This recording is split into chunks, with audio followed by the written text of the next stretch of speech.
ইলাহা ইল্লাল্লাহু মুহাম্মাদুর রাসূলুল্লাহ সাল্লাল্লাহু আলাইহি ওয়াসাল্লাম। তাওহীদের দাওয়াত, সবার দাওয়াত ছিল তাওহীদের দাওয়াত, আর তাওহীদ হলো ইসলাম। তাওহীদ হলো ইসলাম। সকল নবী রাসূলরাই এই দায়িত্ব নিয়ে এসেছেন।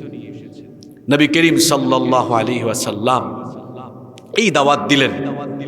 40 বছর বয়স থেকে দাওয়াত দেওয়া আরম্ভ করলেন। দাওয়াত দেওয়ার আগ পর্যন্ত কেউ নবীজিকে একটা ঢিলও মারে না, কেউ একটা গালিও দেয় না, কেউ তার নামে বদনাম করে না।